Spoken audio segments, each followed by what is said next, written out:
안녕하세요. 시장의 언어입니다. 혹시 휴대폰에 코레일톡이랑 SRT 앱 두 개 다 깔려 있으신가요? 저는 둘 다 있는데요. 기차표 예매할 때마다 꼭 반반 확률로 엉뚱한 앱을 먼저 켜더라고요. 아, 맞다. 수서역은 SRT였지 하면서 다른 앱을 다시 켜는 거죠. 하하하, 그거 정말 많은 분들이 공감하실 것 같아요. 네, 아마 많은 분들이 지난 10년간 이런 소소한 불편함을 겪으셨을 텐데 이 이야기도 이제 곧 과거가 될 것 같습니다. 맞습니다. 바로 2025년 12월 8일 정부가 KTX와 SRT의 고속철도 통합 계획을 발표했기 때문입니다. 네, 이게 그냥 뭐 먼 미래의 계획이 아니라요. 당장 우리 피부에 와닿을 변화가 코앞에 있다는 게 중요합니다. 아, 그런가요? 네, 불과 3개월 뒤인 2026년 3월부터 여러분의 기차 이용 경험이 눈에 띄게 달라지기 시작할 거거든요. 3개월 뒤요? 네, 예를 들면 지금까지는 상상할 수 없었던 수서역발 KTX, 그리고 서울역에서 출발하는 SRT가 현실이 되는 겁니다. 아, 그게 가능해지는군요. 맞습니다. 그래서 오늘 저희는 이 통합계획의 청사진을 단계별로 좀 자세히 들여다보려고 합니다. 당장 내년 봄에 무엇이 바뀌는지부터 시작해서 2027년 완전 통합이 이루어지면 어떤 세상이 펼쳐지는지. 그리고 모두가 가장 궁금해하는 그 요금 인하라는 약속. 아, 맞아요. 그 달콤한 약속이 과연 지켜질 수 있는 건지. 물론 이 거대한 변화 뒤에 숨어있는 좀 날카로운 위험까지 저희가 하나씩 파헤쳐 보겠습니다. 그럼 이야기를 본격적으로 시작해보죠. 사실 이 계획을 이해하려면 시간을 조금 거슬러 올라가야 할 것 같아요. 애초에 왜 우리는 KTX와 SRT라는 이 두 개의 고속철도 회사를 갖게 된 거죠? 그거요? 같은 선로를 달리는데 회사는 둘로 나뉘어 있으니 처음부터 좀 이상하긴 했어요. 정말 좋은 지적입니다. 그 배경을 알아야 이번 통합의 의미를 제대로 이해할 수 있죠. 2016년에 SRT가 출범한 건 철도 분야에 경쟁을 도입하겠다는 명분 때문이었습니다. 경쟁이요? 네. 코레일이라는 거대 공기업이 독점하던 시장에 SR이라는 경쟁자를 투입해서 서비스 질은 높이고 가격은 낮추는 이른바 매기 효과를 노린 거죠. 아하. 실제로 SRT는 KTX보다 약 10% 저렴한 요금을 책정했고 또 서비스 면에서도 좋은 평가를 받으면서 성공적으로 안착했습니다. 경쟁을 통해 더 나은 서비스를 제공한다. 아주 이상적인 목표였네요. 하지만 그 결과가 바로 제가 겪었던 앱 두 개 켜는 불편함이었던 거고요. 그렇죠. 이상과 현실의 차이랄까요? 결국 수도권 동남부 승객은 수서역으로, 나머지 지역은 서울, 용산역으로 이용객이 나뉘면서 오히려 선택권이 제한되는 측면도 있었고요. 또 운영 비효율 문제도 계속 제기됐습니다. 그렇군요. 이번 통합은 바로 그 10년간의 경쟁체제 실험을 끝내고 다시 독점체제로 돌아가는 거대한 방향전환인 셈입니다. 알겠습니다. 그런 역사 속에서 드디어 2026년 3월 첫 번째 변화의 단추가 끼워집니다. 바로 교차 운행이죠. 네, 지금까지 KTX는 서울역 용산역, SRT는 수서역. 이건 거의 공식이었잖아요. 맞아요. 그 공식이 깨지는 겁니다. 수서역에서도 KTX를 타고 부산이나 목포로 갈 수 있게 되고 반대로 서울역에서도 SRT를 탈 수 있게 됩니다. 와, 이제 여러분이 어디에 사시든 굳이 노선에 맞춰 역을 고를 필요 없이 그냥 가장 가까운 역으로 가면 되는 거죠. 까지 갈 필요가 없어지는 거군요. 바로 그겁니다. 반대도 마찬가지고요. 이건 특히 수서역을 주로 이용하던 분들께는 엄청난 소식이겠는데요. 솔직히 주말이나 명절에 수서발 SRT 표 구하는 건 뭐 하늘의 별 따기를 넘어서 거의 불가능에 가까운 미션이었잖아요. 맞습니다. 이번 변화의 핵심 중 하나가 바로 수서역의 좌석 공급난에서입니다. 아, 좌석이요. 네, 기존 SRT 열차보다 좌석이 2배 이상 많은 KTX 원 차량, 그러니까 한 번에 955명을 태울 수 있는 열차가 수서 부산, 수서 목포 노선에 투입됩니다. 955명이요? 네, 이게 단순히 열차 종류가 바뀌는 걸 넘어서요. 하루에 약 16,000개의 좌석이 추가로 공급되는 효과를 가져옵니다. 잠깐만요. KTX 원차량이라면 그 파란색 구형 KTX 말씀하시는 거 아닌가요? 아, 네, 맞습니다. 좌석이 넓어지는 건 좋은데 혹시 더 빠르고 쾌적한 신형 SRT 열차 대신에 구형 열차를 타게 되는 건 아닌지 이런 걱정을 하시는 분들도 있을 것 같아요. 아, 편의성이랑 좌석 수를 맞바꾸는 셈인가요? 아주 날카로운 질문입니다. 맞습니다. KTX1은 상대적으로 구형 모델이죠. 하지만 지금 당장 정부와 철도 당국이 해결해야 할 가장 시급한 문제가 수서역의 만성적인 매진 사태였다는 점을 이해해야 합니다. 아, 그 매진 사퇴. 네, 열차를 새로 주문해서 제작하려면 몇 년이 걸리지만 지금 있는 자원을 효율적으로 재배치하면 당장 내년 봄부터 숨통을 틔울 수 있거든요. 그렇군요. 일단은 앉아갈 자리를 확보하는 게 최우선 과제였던 셈이죠. 장기적으로는 당연히 신형 열차 투입도 계획에 포함되어 있습니다. 알겠습니다. 일단 급한 불부터 뜬다는 거군요. 자, 교차 운행이 전체율이라면 2027년 초로 예정된 완전 통합은 이제 메인 DC라고 할 수 있겠네요. 네, 그렇죠. 이때가 되면 두 회사가 법적으로도 완전히 하나가 된다고요. 그렇습니다. 2027년 초를 목표로 통합공사가 출범하면 비로소 진정한 의미의 통합이 이루어집니다. 아, 여러분은 더 이상 두 개의 앱을 오갈 필요 없이 하나의 통합 앱에서 모든 고속철도와 일반 열차까지 검색하고 예매하고 관리할 수 있게 되죠. 드디어 앱을 하나 지울 수 있겠네요. 그렇죠.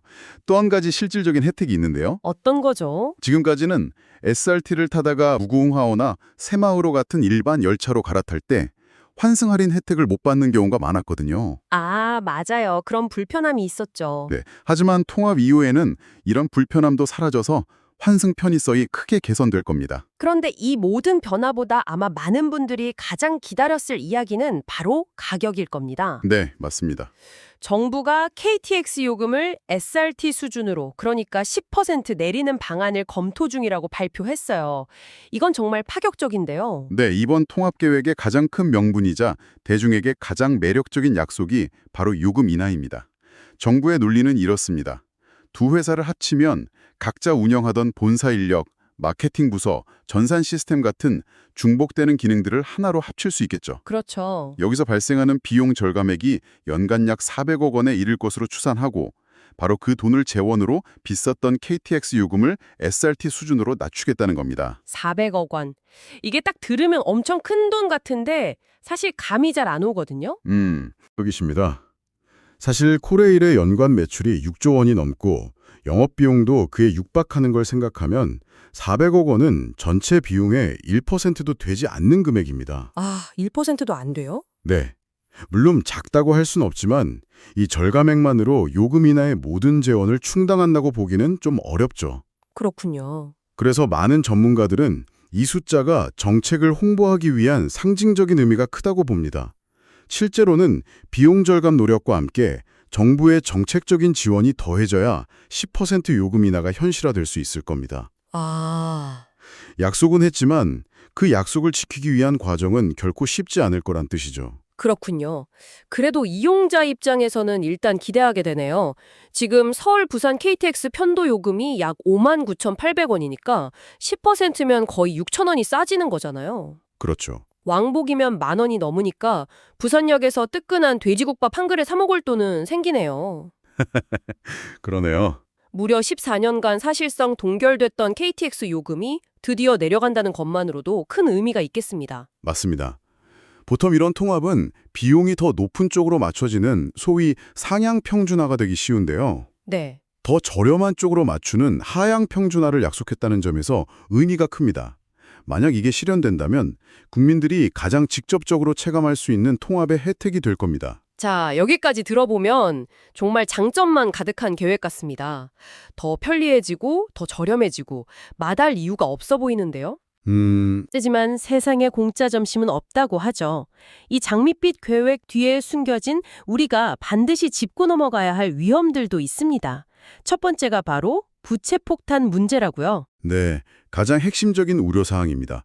두 회사의 재무제표를 들여다보면 상황이 명확해져요. 2024년 기준으로 코레일의 부채 비율은 260%가 넘습니다. 260%요? 네, 반면 SR은 수서 부산, 수서 목포 같은 황금 노선, 소위 알짜 노선만 운영하면서 계속 흑자를 내온 우량 기업이었죠. 아, 이 둘을 합치면 어떻게 될까요? 단순하게 말해 건강한 회사가 빚더미에 앉은 회사를 떠안는 모양새가 됩니다. 빚더미를요? 네, SR이 열심히 벌어들인 수익이 통합공사의 막대한 빚을 갚는 데 쓰일 가능성이 매우 큽니다. 260%라는 부채 비율이 그냥 높다는 건 알겠는데 일반인들에게는 어느 정도로 심각한 수준인지 와닿지 않을 수 있어요. 좀 더 쉽게 설명해 주실 수 있나요? 물론입니다. 보통 제조업을 하는 일반 기업이라면 부채 비율이 100% 이하면 아주 건강하다고 하고요. 200%를 넘어가면 위험 신호로 봅니다. 네.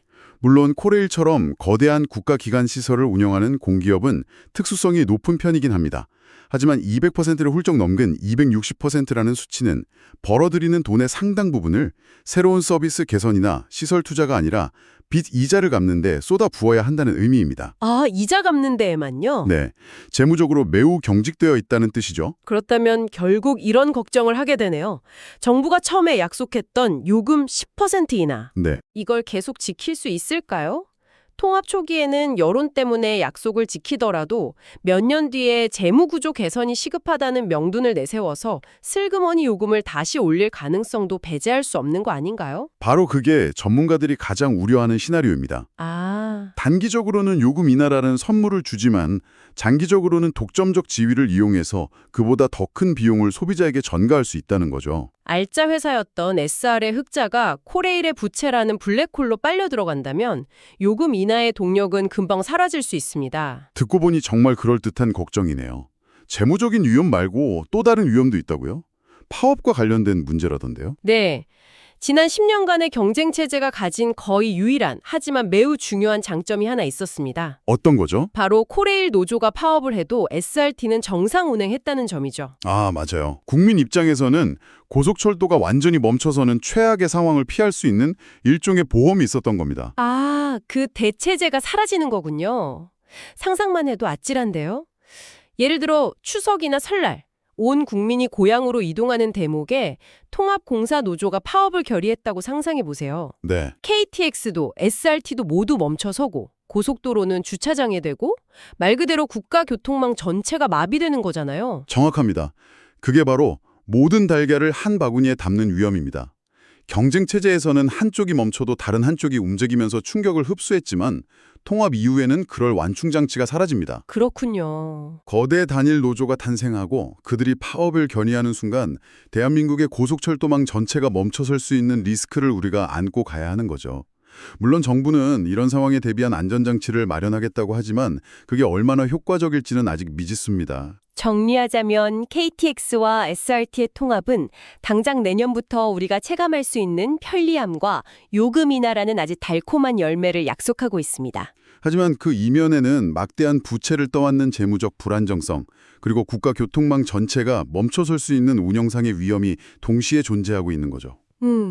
결국 이것은 독점을 통해 효율성을 극대화할 것인가, 아니면 다소 비효율적이더라도 경쟁을 통해 안정성을 확보할 것인가 하는 오랜 질문에 대한 우리 사회의 거대한 실험이 다시 시작되는 셈입니다. 이 모든 변화를 지켜보면서 이 계획이 던지는 근본적인 질문은 결국 이것인 것 같습니다. 우리에게 필수적인 철도와 같은 공공 서비스가 완전한 독점 체제로 운영될 때 그 서비스의 질과 가격을 결정하는 궁극적인 힘은 과연 누구에게 있어야 하고 어떻게 통제되어야 하는가? 10년 만에 철도 대통합이 진정한 국민 편익 증진으로 이어질지 아니면 독점의 폐해로 돌아올지는 앞으로의 과정에 달려 있습니다. 지금까지 시장의 언어였습니다.